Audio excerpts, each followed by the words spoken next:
Greetings, and welcome to The World According to Pleiades on KFUG Radio in Crescent City, California, 101.1 FM.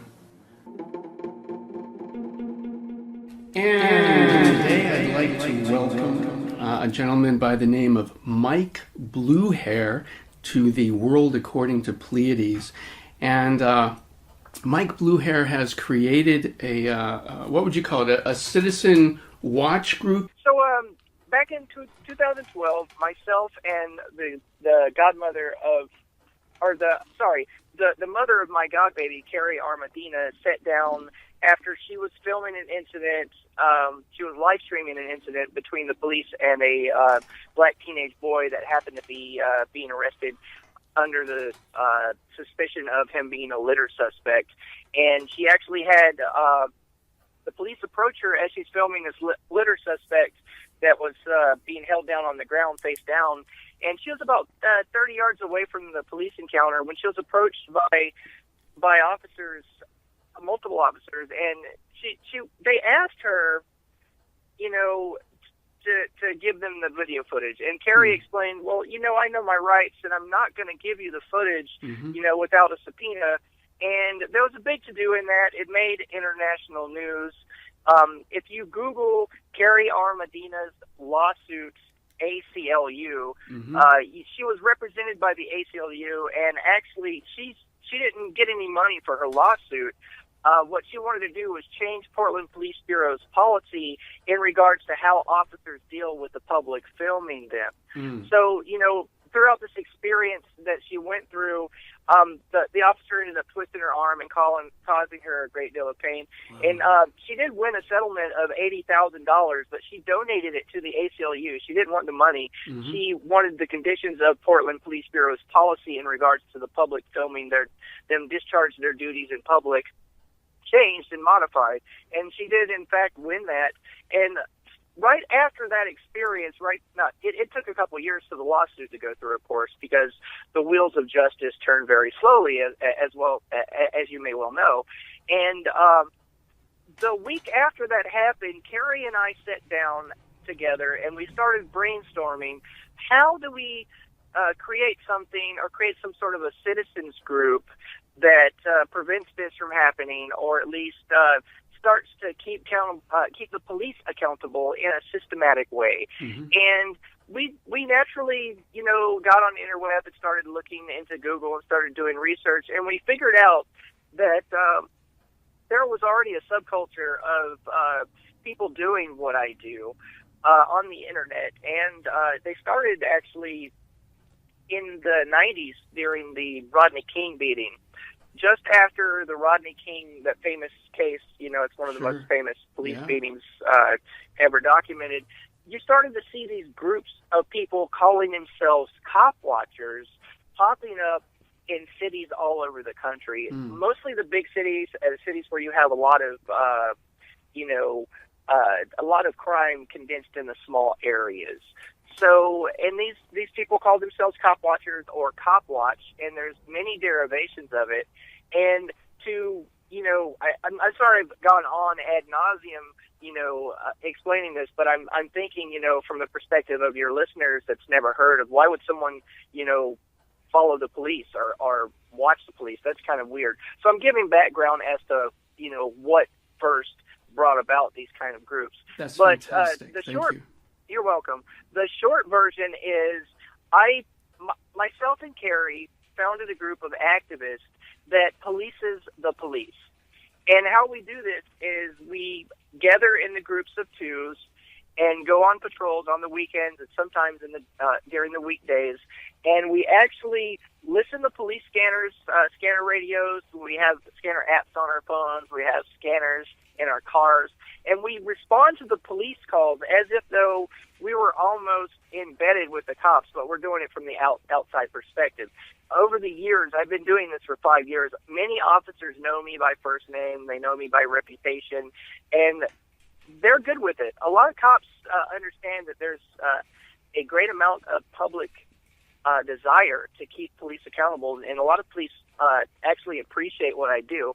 So we go about and patrol the police, And when we hear something on the scanner that we'd like to cover, we go and show up. And then we document the whole police encounter from beginning to end. You know, everything we see. There's kind of a method to my madness. Mm-hmm. There's essential elements when you roll up on a police encounter and you want to make a very good document of what transpired. You know, basically you need to give the time and the place and a basic narration of what you see. And I always say accountability is in the details. It's very important to, take film of the patrol car's license plate number, take film of the unit number. There's an identifying mark on the car. It's a number on every patrol car, and that's how you can gather in information that a lawyer might need for the purposes of accountability. So if for some reason the police do something untoward, or even the citizens do something untoward, here's one for you. A lot of people are shocked by this when I tell them, but a lot of law enforcement are pro the public filming them. And the reason why is because a citizen can't really lie and say the police hurt them if there's people documenting from the outside. So it's, if the cop is an honest person and they're discharging their duty in an honest way, they're pleased with the idea of people filming from the outside. So that's it.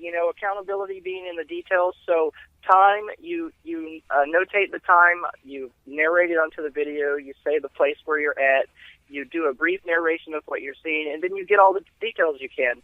Film the license plates, get the officers' badge numbers if you can.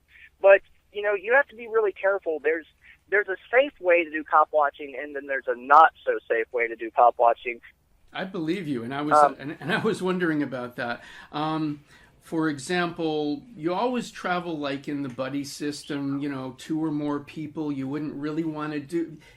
The potential exists for something to go wrong if a person does this too many times on their own, just by themselves. And also, for one thing, you've like created a format, kind of a guide, a step-by-step procedure to actually creating police watch groups. So sure. I imagine if we were going to say what's the first thing a person should do to actually, in their community, get people together who are interested in doing this, and of course the best possible way, what would that be? What would the first step be? But at the same time, we started on talking about the safe way to do it, and I was saying probably doing it as a lone videographer isn't the best or safest way, because there's nobody else there with you. If something happens and your camera is taken or whatever, you have no backup. You might get away with it a few times, but something could go wrong. Sure, absolutely. I can touch on that a little bit. When you're first starting out, I think it's very important to first research the laws in the state where you are, because the laws in California are going to be radically different than the laws in Oregon, where I am. Now, first thing you do is you research the laws of interfering and what the legal definition of interfering with an officer is in the state that you live in. You just look up the California Penal Code, or in Oregon it would be the Oregon Revised Statute, and be very careful that you don't tread on those limits. Also, there's you got me into this by saying that it's unwise to film by yourself, and when you're first starting out, I 100% wholeheartedly agree. The best thing to do when you're first starting is to just get online and look for Facebook groups. Type in the name of the city that you live in or town that you live in, and type in Copwatch or Copblock or police accountability groups and forums, and chances are you live in a town where someone else is already doing this. Once you have a buddy, you can film with one another to keep each other safe and watch each other's backs. And I'm not just saying this because all cops, I don't operate from the assumption that all cops are evil and they're out to get you. But you don't get a chance to make a personality screening when you roll up on a scene.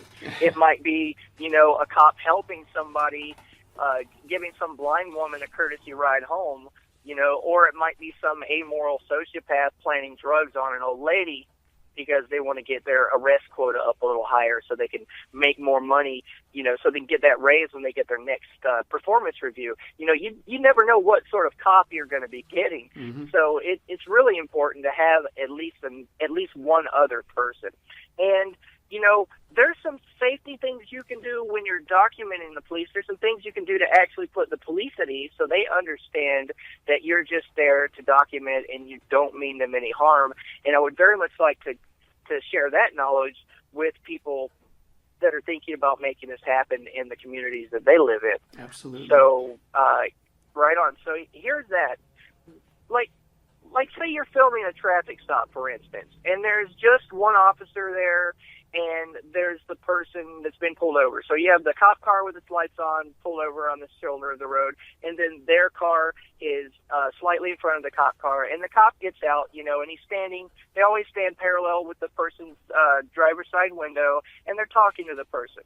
Now, if you're out on patrol and you're trying to film the police to keep them accountable, the wrong thing to do is to approach the officer from behind and just kind of, step out of a side street. So if the cop is trying to, ask the person for ID and he's writing down their driver's license number with a little notepad and he's by himself and he turns around and there's somebody, just a few feet, like maybe 15, 20 feet away from them with something in their hand and it's a dark side street, you're going to startle the cop. Mm-hmm. So and nobody wants that. I don't care if you're a janitor or a cop or, a bus driver. Nobody likes that. So I recommend, the police will always use their spotlight to blind the person's rear view mirror that they're pulling over. So they're going to be beaming a whole bunch of light down the street, like right through the back of their head and through the front windshield. That's a safety thing for officers. They do that so that if somebody is going to try to hurt them, they can't use the rear view mirror to judge where they are and then pull a weapon. So instead of approaching the traffic stop from behind, for your safety, I recommend to pull your car past the stop and then walk down the sidewalk towards the headlights. That way the officer can see you coming. And then when the officer will challenge you, they will challenge you when you get a little close. They're all, sir, can you just stand right there? Because they don't want you getting really close to them because they don't know who you are or your intentions. Mm-hmm. And at that time, it's very important to say, officer, I'm just here to document. I'm just here to film, and I mean you no harm. And if you need me to step back, I can take a couple steps back for you. And that contact, is very important. And you basically establish. It's a good way to establish a relationship with a stranger. You show them that you're holding the camera, and you say, I mean you no harm. I'm just here to document. And if you'd like me to step back a little, I will. I have a reputation for being a vicious heckler and a staunch supporter of not only my own civil rights, but others. And I have a reputation online for being a vicious heckler and not taking any BS off of cops. But I know that there's a time and place for everything, and here's the thing, what cop watchers are not supposed to be doing. You're not supposed to be making yourself the focus of the video. When I get sucked into an argument with a cop, or if I get, if I'm unduly mean, or sometimes I'll curse at them, later when I get home, I'm like, wow, I messed that up, because I'm trying to work for the person that's being pulled over and be an advocate for them.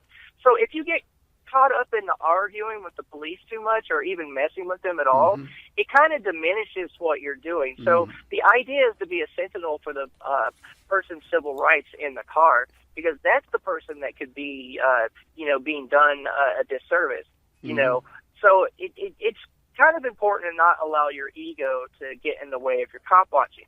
That said, there's protest me and then there's cop watcher me. When I'm at a protest or a protest march, especially if the theme of the protest is police accountability, then, I consider a phalanx of cops in riot gear wearing ski masks a captive audience, and I'm going to have fun with them.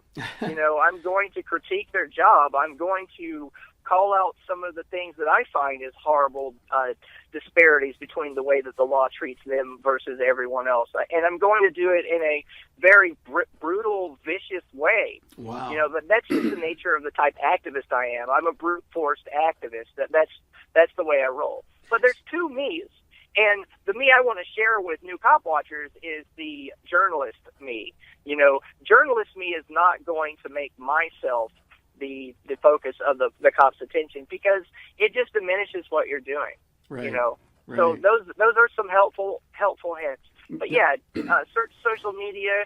Always announce your presence. Approach the scene where the cop is interacting with the public from a direction that the cop can see, and establish that relationship. Explain, hey man, maybe I'm an anarchist. Maybe you're a cop. Maybe those are perceived as natural enemies. But I'm just here to document. Officer, I mean you no harm, and just stay firm and calm. Keeping your tone of voice very, I wouldn't say monotone, but just very even and matter of fact when you're dealing with cops. And 9 times out of 10, when you explain that you're documenting and you say, I mean you no harm, they're put at ease, and it's a win-win for everybody. Okay. Hey, Mike, I have a question. It seems obvious to me. But, okay, so say you've pulled ahead, you're in the lights, the officer can see you coming. You should already have your camera out and be filming, yes? Because if you get up to the area where he's saying stop, and then you say, hey, I'm here, I just want to film what's going on, document what's going on, then you're already in a position where if you go to put your hand in your pocket, he's going to stop you. So I feel you should have it out and already be filming as you make your approach, yes? Very good question, and yeah, for us experienced cop watchers, that's a no-brainer. But yes, it's very important to actually start your camera rolling as early as possible. Like if you're pulling over to get out to film the police where they have someone pulled over, you should start your camera rolling before you even open your door to get out of your car. And I'll explain why. A lot of times, if you get that rogue cop that's going to abuse his authority, they're going to say, hey, you jaywalked, when you didn't, when you're approaching the scene to film them. So I recommend starting your camera rolling when you're in your car, get out, film yourself hitting the crosswalk button, aim your camera at the crosswalk sign that says walk, film yourself walking through a green crosswalk, and film your whole interaction. Because a lot of times there is that percentage of the population of law enforcement that, will lie, will set you up, will view you as a potential threat to their ability to even do their job. So they will lie. They will make up false charges against you. So it's very important to document in the manner in which I just explained. I'm so glad you asked me that question. And yes, it's important to not make furtive movements when you're dealing with cops. And what I mean by that is it's a legal term. Like in a court, when the cop's talking about how they had to shoot someone or whatnot, or they had to use lethal force, they say they made a furtive movement. It means a movement that could be construed as hostile. Like, so I always hold my camera most of the time with both hands. Like, don't go jamming your fingers in your pocket really fast. Don't be sticking your hand into your waistband. And just kind of move, calmly and just don't make real sudden movements, because honestly, cops are trained to key in on those kind of cues, those visual cues, and it's part of their training to always be assessing whether or not someone is carrying a weapon or not. So it's important not to give them any excuse, or not even excuse, because that would be operating from the assumption that they're going to try to hurt you. I think a lot of cops are doing this job because they're part of the system. They're inducted into this belief that government and the municipality that they work for has the moral monopoly on the use of force, and no one else can do it but them. I have all kinds of philosophical issues with that, but they believe that since they're an officer and they're in a uniform, they're the only ones that have the, moral and legal authority to use violence, But they have that in their consciousness. They're always doing threat assessment. So it's important to not, trigger that instinct, because when you train for something with repetition, it becomes muscle memory. It's like martial arts.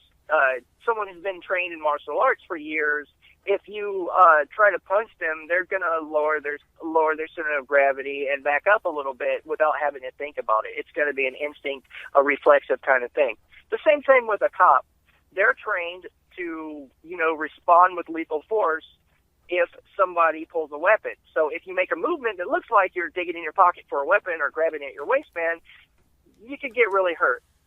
Yeah, definitely, in more ways than one.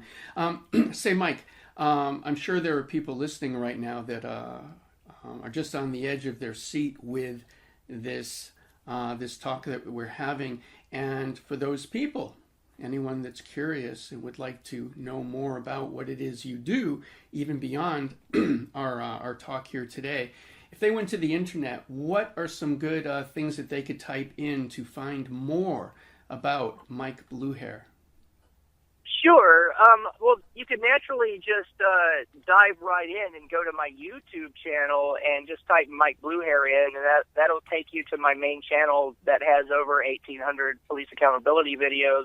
But they don't really have the context that the average Joe would understand. So for a full and complete understanding of what I do, with all its nuances, there's a really great article. If you Google Monarch Review, Protecting the People with Mike BlueHair. Mm-hmm. Let me do it right now with my wrong hand. Let me make sure the article's still there. Mm-hmm. Yes, Protecting the People, Copwatching with Mike BlueHair. Yeah, this article in the Monarch Review is a really great primer as to what I do.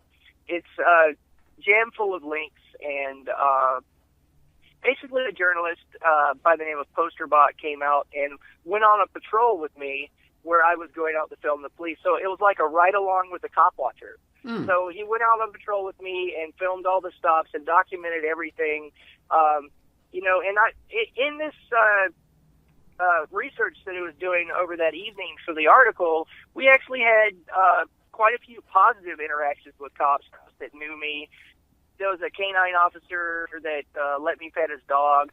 I've been doing this for 6 years, and there's a lot of cops that if they weren't, in uniform and I knew them in the public, we could be friends. If they take mm-hmm. the uniform off and mm-hmm. and be a human being, Right. Yeah, I hear you now. That brings up an interesting point. I figure the answer is yes. You do know about this study. I forget when it was done or what university or whatever actually did it.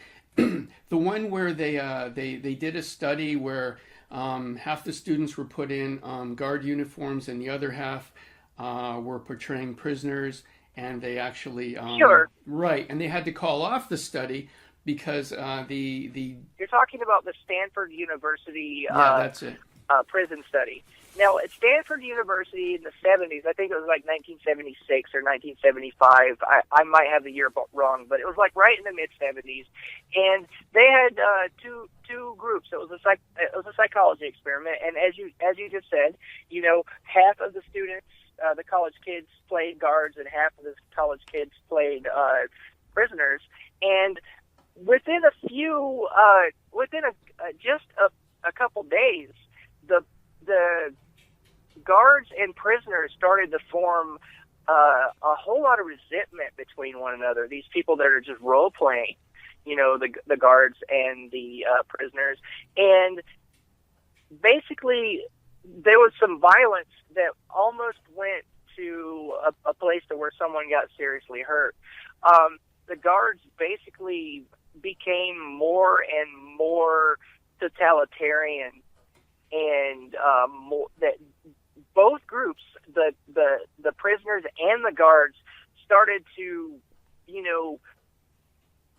basically act out as if though they were really prisoners and really prison guards.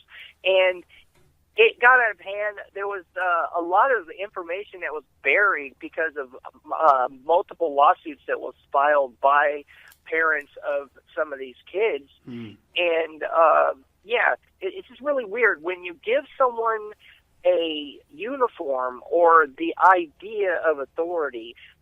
They start to act out on it. It starts to bring out naughty things in their personality. It seems that uniforms have the potential to bring out man's inhumanity to man. And that's one of the things as an anti-authoritarian or an anarchist that I want to challenge. I think that people, should not hide behind things like uniforms. I mean, my biggest problem with law enforcement, I'd have to say, is that it's a profession that attracts a certain kind of personality. Unfortunately, it attracts a sociopath. A normal person, a person with a normal moral compass, like myself or you, for instance. Thank you. when a normal person is confronted with a moral choice, when something happens involving their interaction with another human being, and they have to choose what's right and what's not right, a normal person, thinks about what's moral, what's just, and what's correct, and then they act. A sociopath is going to judge their potential risk versus their potential reward, and then they're going to act in a way that mitigates risk and gives them the maximum amount of advantage out of the situation. So it's basically like a user, or somebody who's going to use all of the power that they have to get the maximum amount of advantage out of it. And their sociopaths' most defining trait is the fact that they don't really feel emotions the way everyone else does. They're more like a lizard, a Cambrian lizard that would eat its own children. That's a sociopath, someone who can't really access empathy for other people. Now, on the flip side, what gets really weird about sociopaths is that they're really good at mimicking emotions and feelings. So when a person with a normally aligned moral compass is trying to figure out who a sociopath is, they look like a very emotional person, but they're really mimicking these emotions and these mental mind states just to manipulate you into getting you back on course for whatever risk versus reward scenario they have running in their mind. So unfortunately, law enforcement, since you're in a position of power and you have all these legal protections and all this authority and all these kind of special legal conditions that apply to you but no one else in our society, sociopaths are naturally attracted to that profession. Wow, very well said.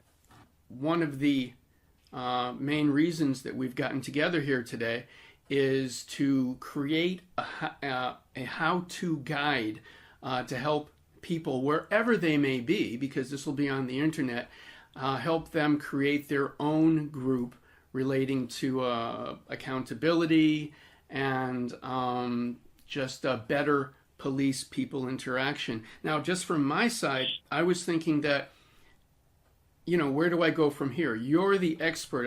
You mentioned putting something out on Facebook. I did that even before I contacted you.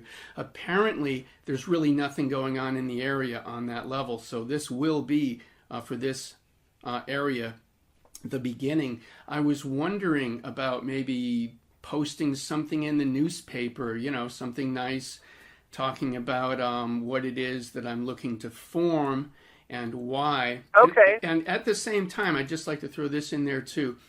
This also relates to something that you said that basically is a statement that says, hey, not all police are bad guys, and I totally agree with that. I've met some very nice officers over the years.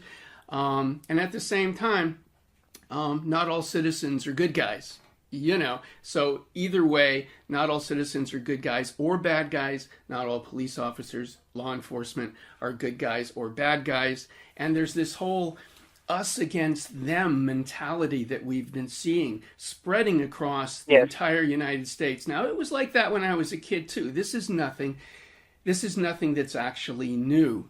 But it is something. It's literally hundreds of years old. Yeah, the dichotomy you're and about. That probably relates to what you were just talking about, relating to the sociopathic mentality, uniform, not uniform, control. Well, Sure. Well, before we get lost, let me address what you asked.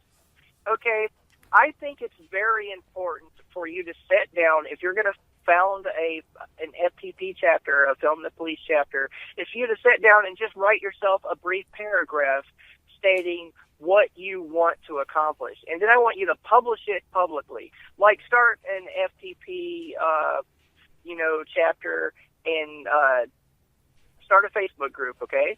And write a mission statement. I'm interested in filming the police to keep them accountable, but I want to do it in a something. Paraphrase me, but I want to do it in a non-confrontational way, and I like the idea of civic engagement, and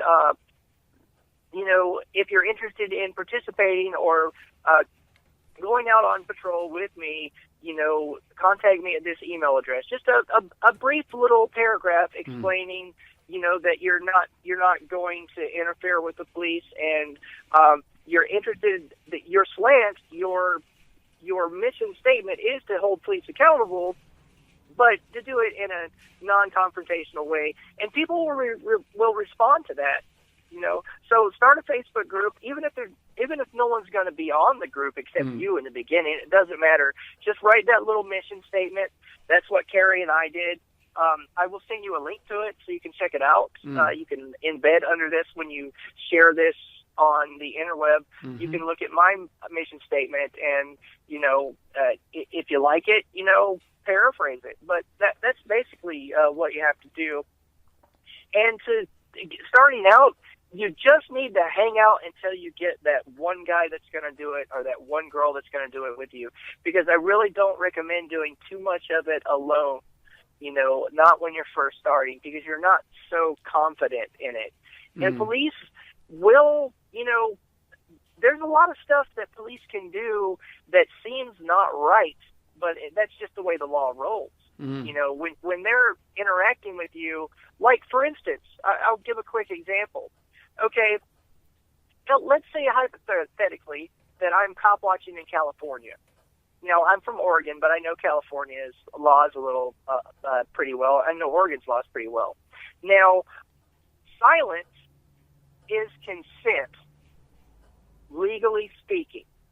Now, I'll say that again. Your silence equals consent, legally speaking. I really love the way you come across. You're very well spoken. You're intelligent. I feel your sensitivity. This is a very intelligent conversation we're having around a very volatile subject. So thank you. Right on. Yeah, well, I think it's important that we retain our humanity when we're staring into the face of the opposite of it.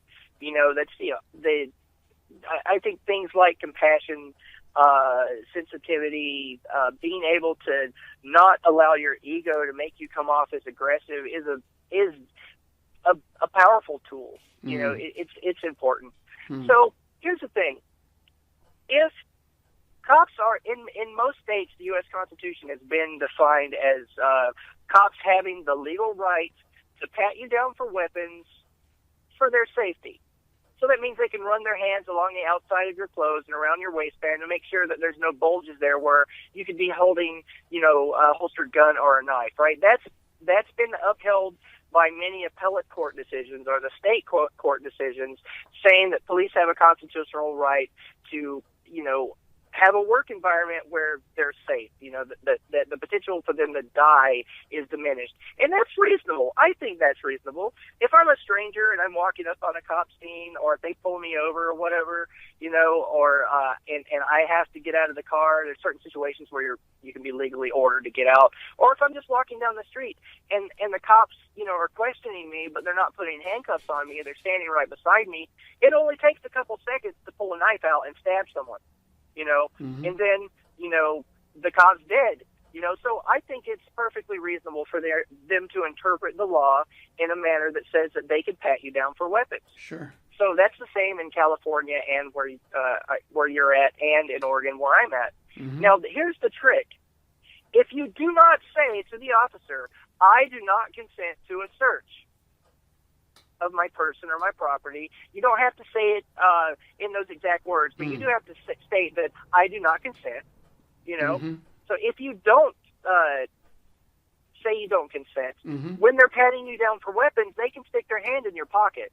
And if they pull out something that happens to be illegal, right? Okay. They can use that as evidence. Hypothetically speaking, there's something in the law called the fruit of the poison tree. Now, that, long story short, what this means, what fruit of the poison tree is that if police gather information or evidence of a crime in an illegal manner, your lawyer is going to more than likely move to suppress that evidence, meaning the jury won't ever be allowed to know that that was in your pocket. But if you just silently stand there and the cop goes through your pockets and pulls out, hypothetically anything, there's all sorts of things that can land you in jail for, a couple of years that seem innocuous. Like if you have a pill bottle that's got someone else's name on it, say you were, throwing out the trash for your grandmother and you have a bag of garbage in the back seat and the garbage bag has pill bottles with her prescription on it, you can go to jail for a felony. Wow. Yeah. So, I mean, and the police pull you over and they say, they just ask you for ID and then they open your car door while they have your ID and they start going through the bag. Yeah. If you don't say, I don't consent, you've committed a felony right there. Wow. There's there's hundreds of thousands of municipal codes. There's hundreds of thousands of federal laws. There's tens of thousands. There's probably a million state laws. So if they invented somehow an AI computer that could watch someone 24 hours a day and follow them, your average person commits hundreds and hundreds of crimes a day. We just don't even know what they are. That's how many we literally exist in a society that has more laws than people. Well, that's comforting. But I had never heard that before. I mean, your average citizen feels that they have no actual need to know these things anyway. But wow, I mean, if used in not until you actually need them. Yeah. Oh man, that's like a totally freaky thing you just said. A totally innocent. I'm just bringing my grandmother's trash to the dump. Could really turn into a really dark, nasty experience. Oh my God. Yeah, and you could end up going to prison for it. And people do this all the time. They throw out trash for their elderly family members. Sure. That's why, hypothetically, I can't give a law advice, but I'm just telling people what I would do. I always do not consent. I always say, officer, I don't consent to my person or my property. It's just very important, And also, here's the thing. The advent of the video camera is now so ubiquitous, and it's so much a part of our society. People's smartphones now are like part of their hand. They may as well be their hand. So I think anytime the police interact with the public, the person that's being pulled over or stopped or questioned by the cops should be filming, and everyone that happens to be witnessing the encounter should be filming. And I'll tell you why. a lot of people confront me on the internet when they stumble across one of my, hundreds and hundreds of police encounters, and they're like, why would you go around filming the police? What, are you just waiting for them to, mess up so you can make yourself internet famous? And I'm like, no, that's not really the point. The point is this, okay? The majority of police brutality videos you'll find online are when the cops are doing something wrong, when they start, fighting with the suspect, or if the suspect started the fight. A lot of the videos online, they have no context. And what I mean by that is you're surfing through YouTube and you type in, cops fighting people, or, police brutality videos, or cops, police shootings, and you'll get a very minimal part of the story. You'll get the action as it already started. The police are already on top of the person, or someone's been shot, or the police are wrestling. That's because people wait until things go sideways, and then they pull their camera out and start filming. Well, when you do that, there's no context. The people on the anti-law enforcement side, or the pro-police accountability side of the argument, are going to go, oh, well, obviously that guy didn't do anything wrong, and the police are just beating him, see? Yeah. And then the people that are very pro-thin blue line, very pro-law enforcement perspective, they're going to go, but wait, the police report says that the suspect spit on the officer and pulled a knife out of his pocket, or whatever. It's going to say the man pulled a weapon. Sure. But if you film the entire encounter, like if it was part of the regular citizenry's consciousness, just to when there's police interacting with someone that they film, there would be complete stories online, the whole context, the police, everything, when everything was calm. So I film everything when I'm out on patrol. I'll film a traffic stop. I'll film a courtesy call. I'll call the police interacting with a homeless camp. I'll go out and film that. When I'll respond to the calls on the scanner. I'll film everything, and the reason why is to show both sides of it. You have to have context, and I'd have to say that 80% of the videos I shoot are cops, not being brutal. They're not hurting people. They're discharging their job in the best way that they know how.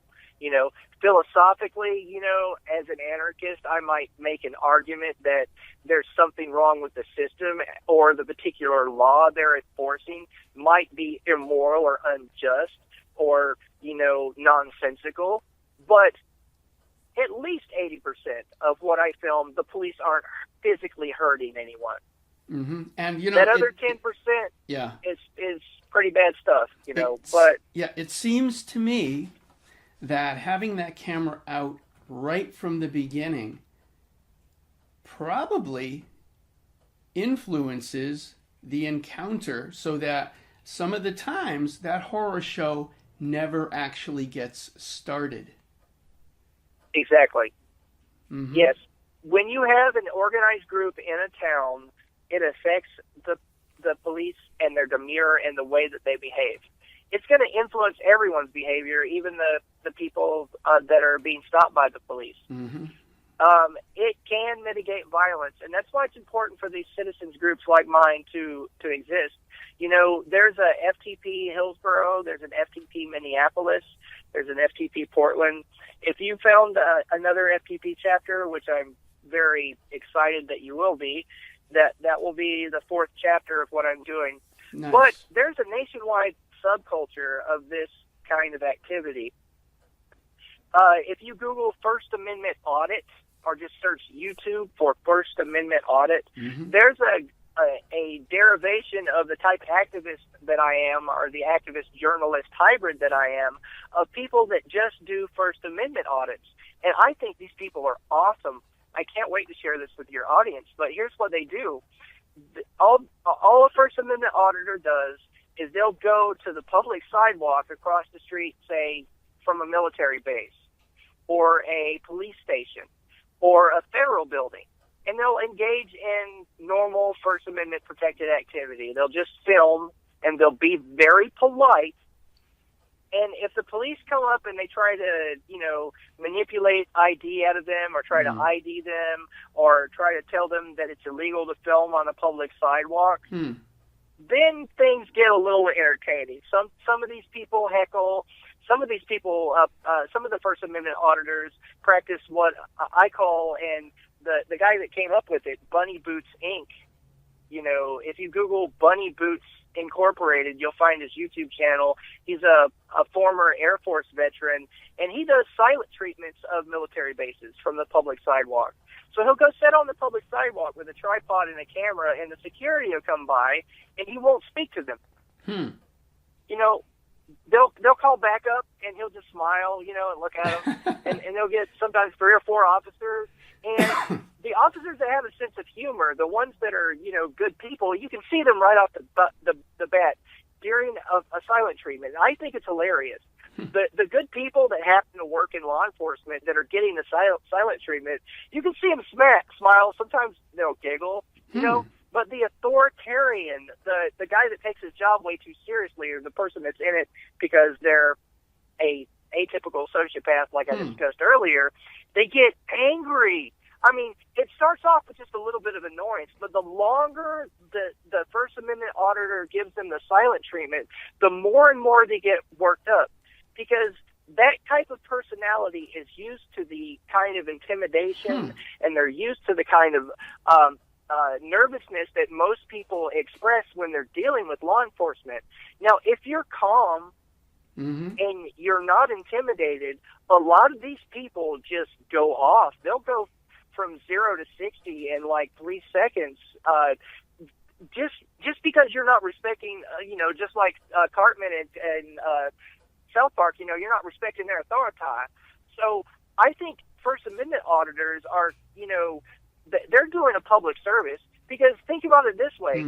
If someone's doing a First Amendment audit of a federal courthouse, right? And the police come and this happens. Sometimes the Federal Protective Service will pepper spray or arrest a person that's just standing on the sidewalk in the public area where it's legal to film. And, or they're arrested over it.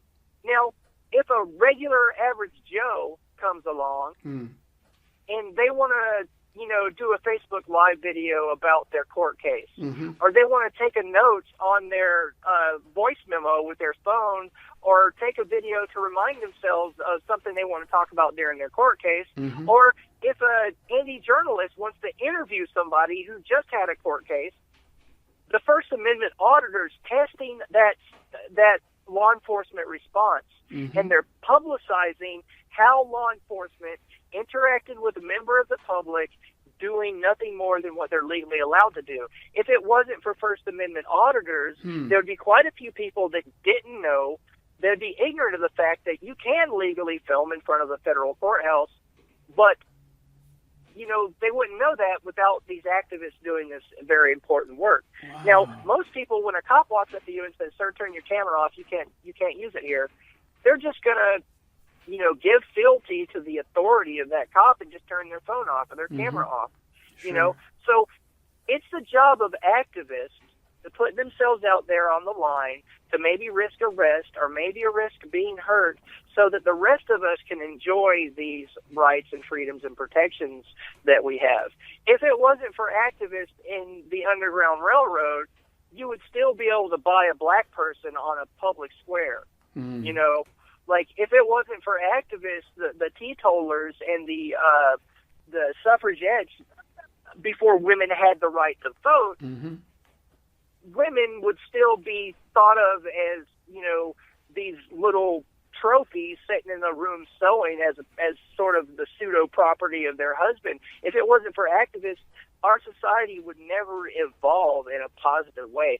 So that's just one type of police accountability activists. There's some people that are just concerned with the courts and the way the courts work, and they just do lectures on YouTube, and they talk about, people's civil rights and the Constitution, and they're academic, and they never leave the house, But I think it's really important to digress back to you starting, or just your audience starting police accountability organizations, is just the quick backbone one of everything you need.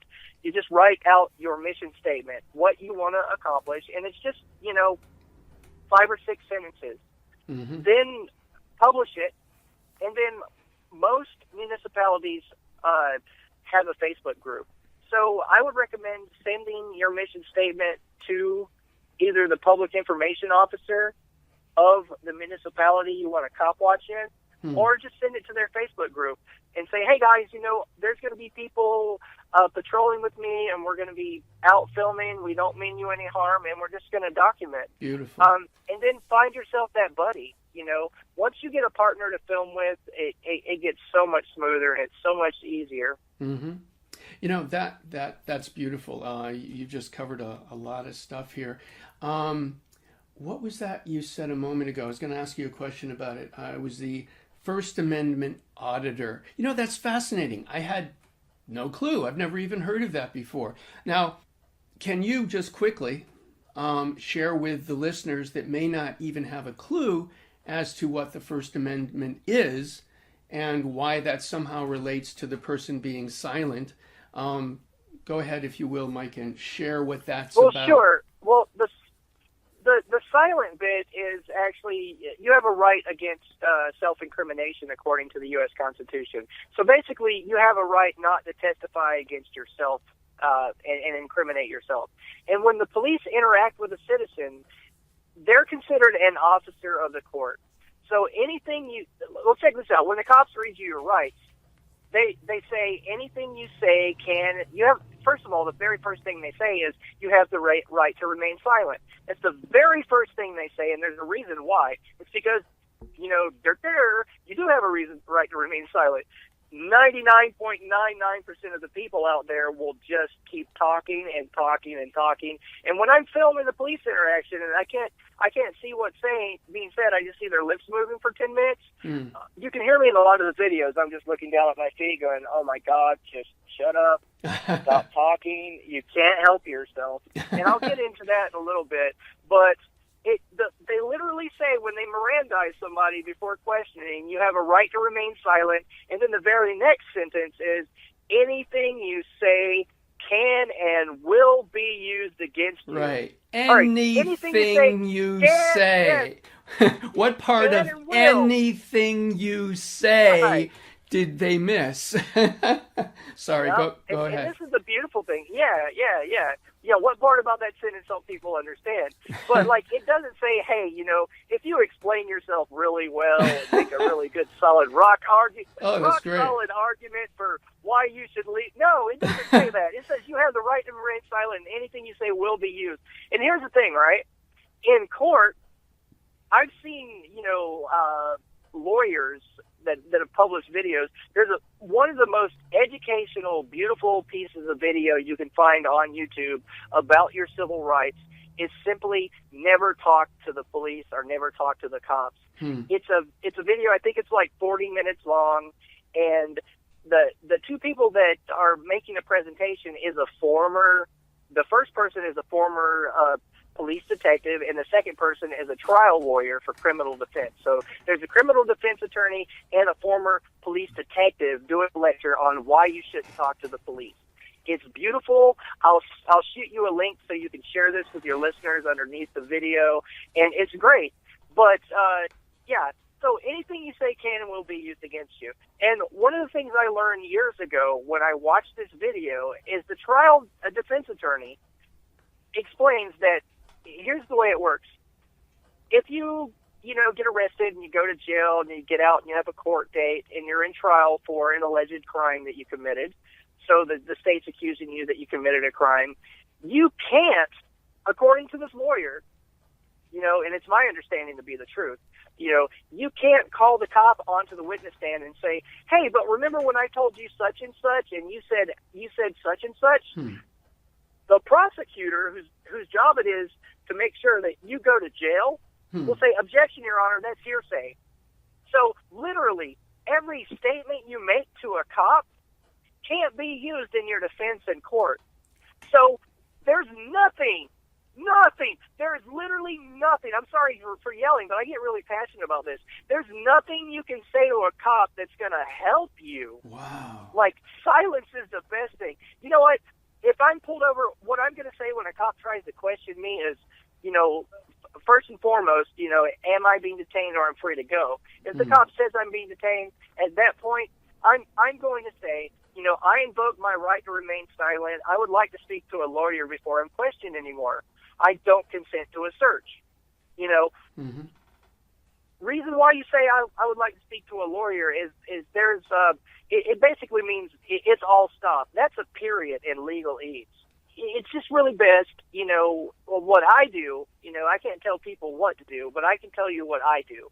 I will say, I invoke my right to remain silent. I'd like to speak with a lawyer, because, according to myriad scholarly works on law, myriad lectures you can find on the internet with a multitude of lawyers, they'll all tell you the same thing. It's just best to stay silent. Well, that's really good information. I mean, how many people have heard that before? Interesting. Thank you. Yeah, cops are also legally allowed to lie to you. Really? I hadn't heard that. What? Yes. How does that work? I haven't heard that one before. You could literally be sitting in front of a cop, and a cop could say, you could literally be sitting in front of a cop, and you're there on the street, and there's a crosswalk at the other end of the street, and you just don't feel like crossing. And you can say, hey, officer, is it okay for me to cross? Is it safe for me to cross here? The cop could hypothetically say, sure. And then as soon as you step off the curb, they could write you a jaywalking ticket, and it'd be perfectly legal. Fascinating. They're allowed to offer you incentives during questioning.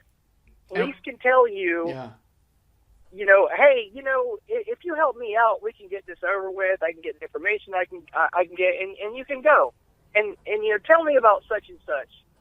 And if you're naive enough to tell them about such and such, the cop can hypothetically put, some shiny new silver bracelets around your wrist and deny you of your freedom. How about that? It's literally legally. Yeah, they can coerce you legally. They can offer you an incentive to talk, and then as soon as you tell them what they want, they can put you in handcuffs. It's perfectly legal. That's interesting. Somehow when I was growing up watching the movies and the police shows and all that, somehow those scenarios never actually came up. Gee, they mustn't have known about that. I mean, I'm just making a joke, but yeah, interestingly enough, I don't think the general public is aware of what you just said.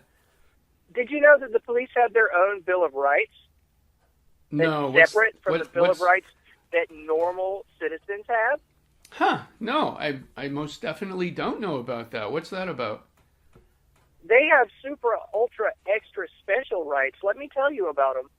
That uniform just imbues them with so much power and privilege.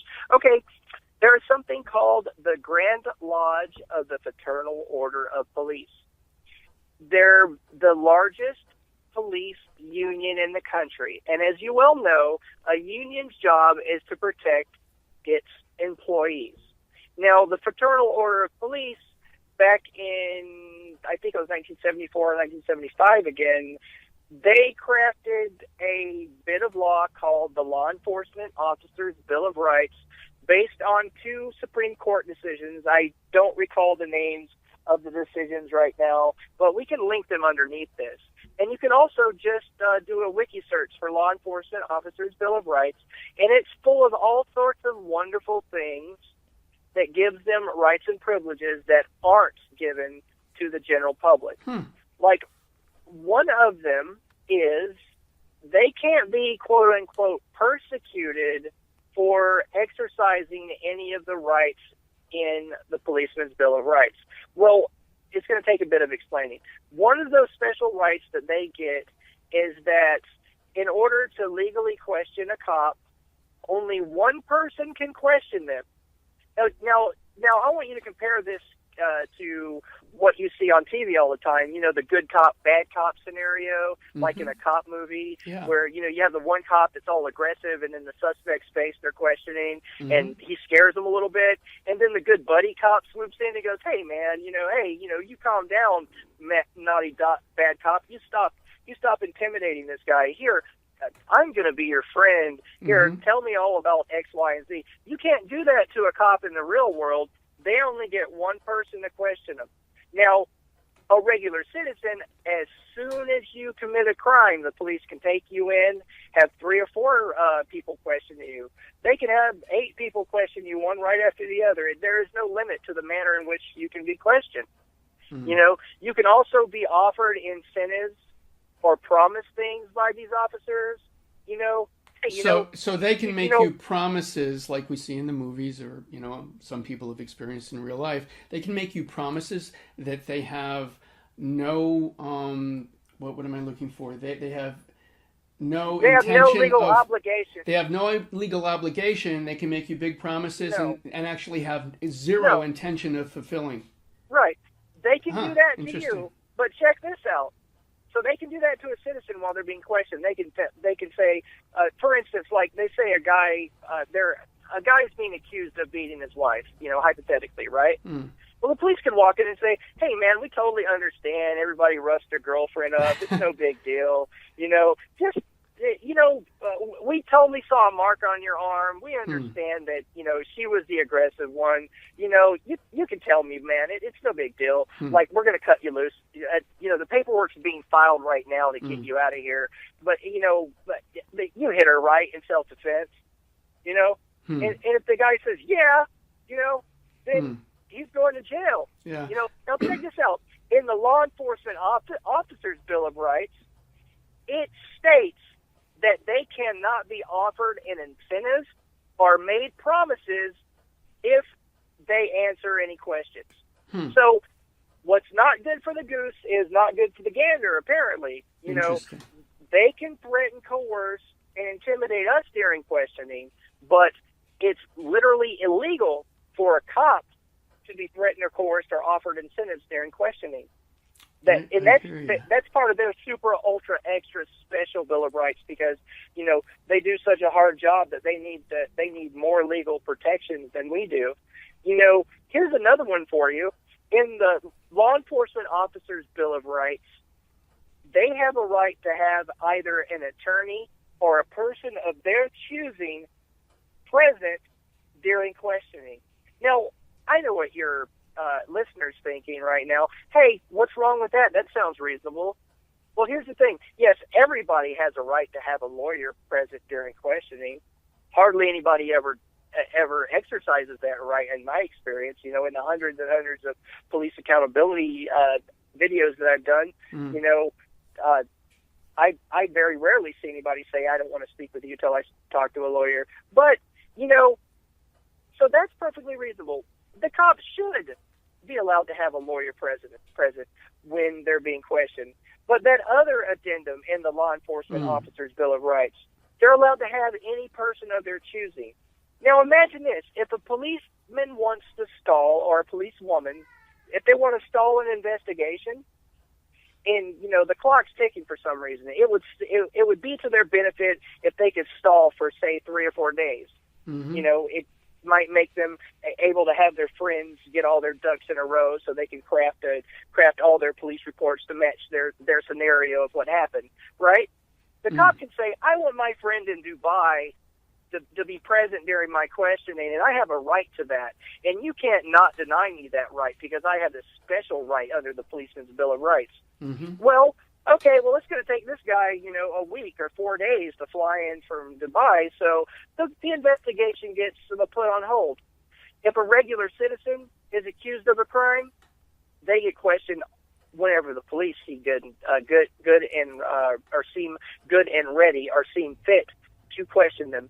Here's another special concession that the Policeman's Bill of Rights guarantees cops and that we don't get. Okay, here's the thing. I have to digress to something that I barely mentioned and just glanced over. Okay, so if the public becomes angry, or a family becomes angry at a law enforcement officer that was accused of committing a violent act, say hypothetically a policeman shot someone and the police thought it wasn't, or the person's family rather thought that it wasn't right, it wasn't legal. Now, the Policeman's Bill of Rights says that officers can't be persecuted for enjoying any of the special rights they have on their Policeman's Bill of Rights. Now, persecuted has been defined in the courts as all kinds of fun stuff.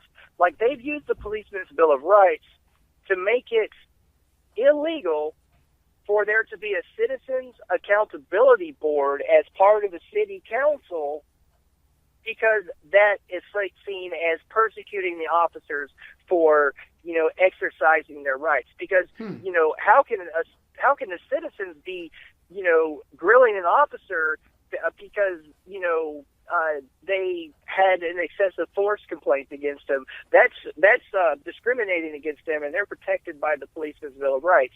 But yeah, if you just Google law enforcement officers Bill of Rights, crafted by the Grand Lodge of the Fraternal Order of Police, and like I said, they're the largest police union in the country, and they have unions in most of the large cities in the country.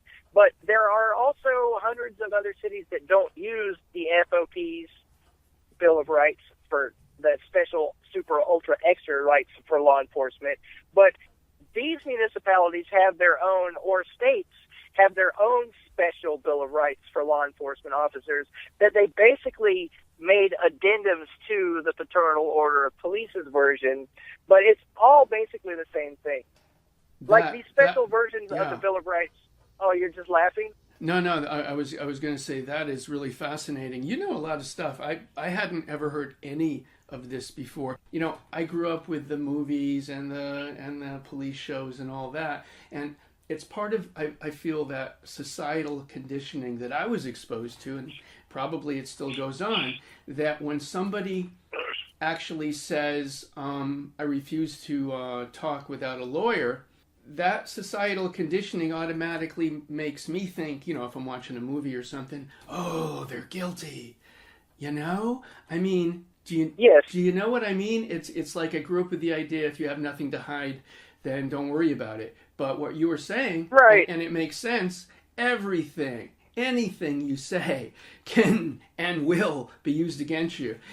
But still there's that societal conditioning, and I guess that's exactly what it is, societal conditioning, so that people automatically won't move into that space. Because you know what? If you ask for a lawyer, then you're just saying you're guilty. I mean, that's what it feels like to me.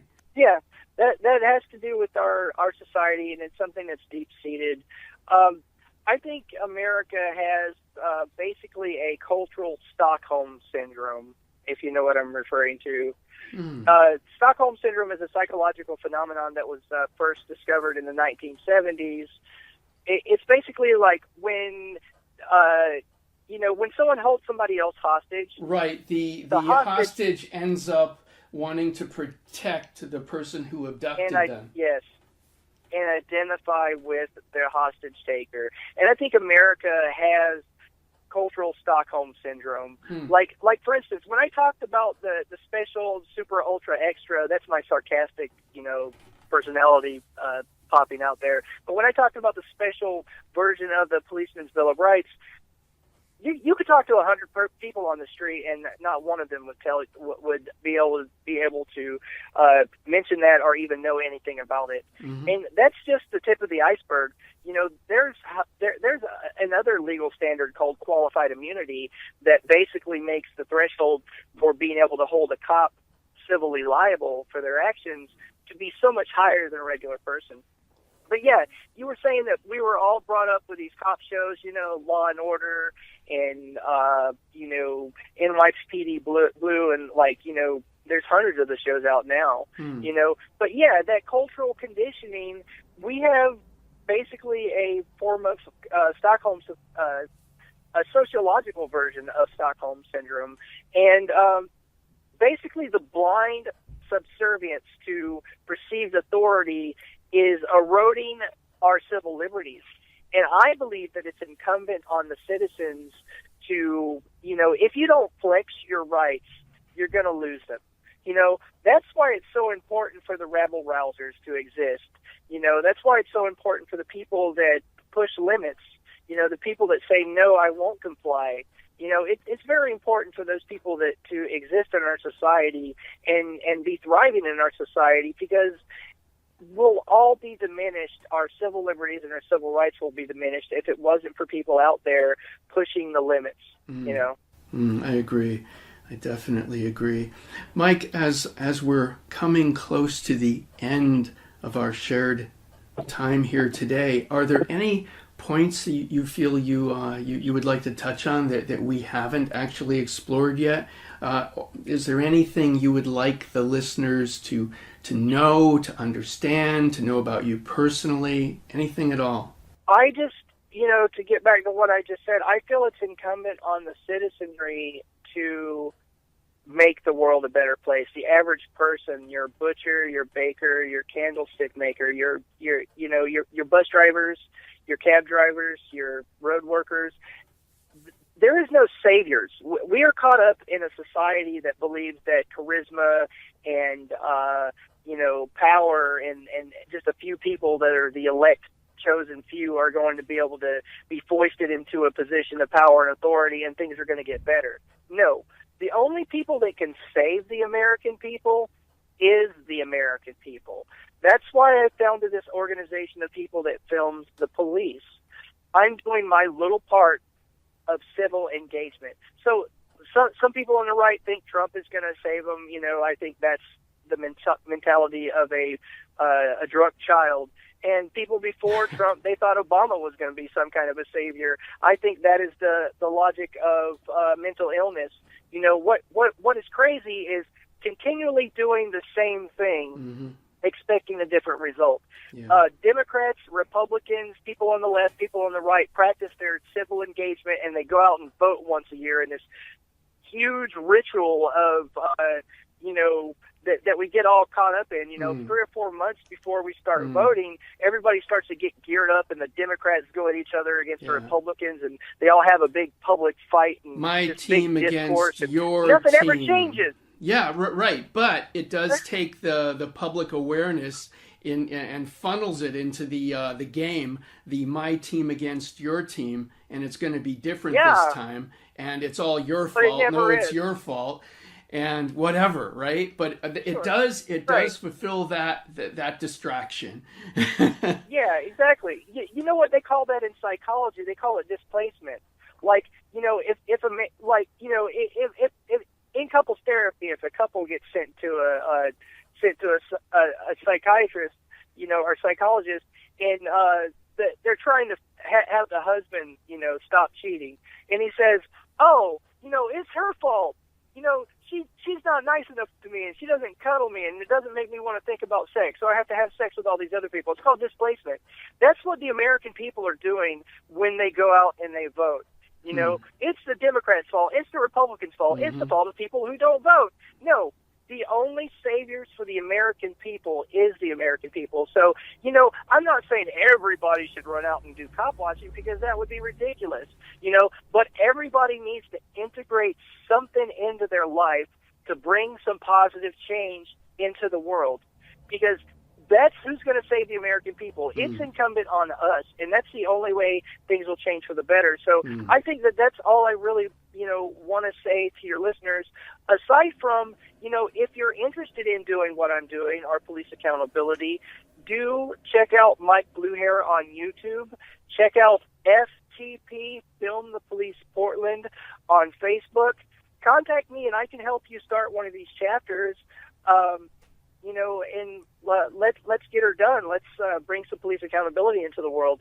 But yeah, I just thank you for the opportunity to be here and speak with you. And I really like the intelligent questions you asked. And a lot of people, don't have a clue about the subculture of police accountability. And I thank you very much for the opportunity to speak with your listeners about that. Oh, thank you, Mike. And seriously, on a personal level, I thank you for the work that you're doing. I thank you for the blood, sweat, and tears that obviously go into this kind of work. And then on a non-personal, but I guess still personal level, I'm thanking you for the entire country, because we need this kind of work, and we need more people like you. This once upon a time was a great nation. Some people would argue it's still a great nation. I argue that it has the potential to be a great nation, but that we've fallen far from the ideal.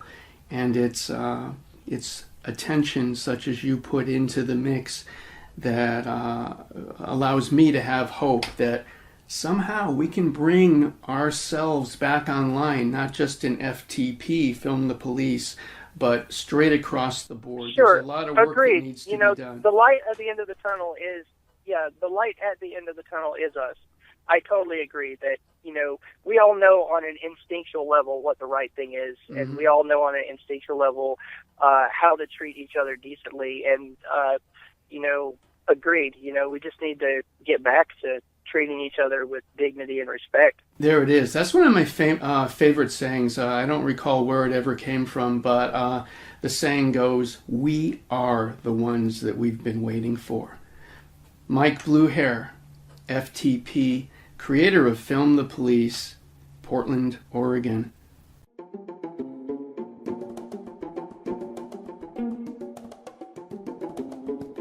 Thank you for listening to The World According to Pleiades on KFUG Radio in Crescent City, California. Crescent City, California. Crescent City, California.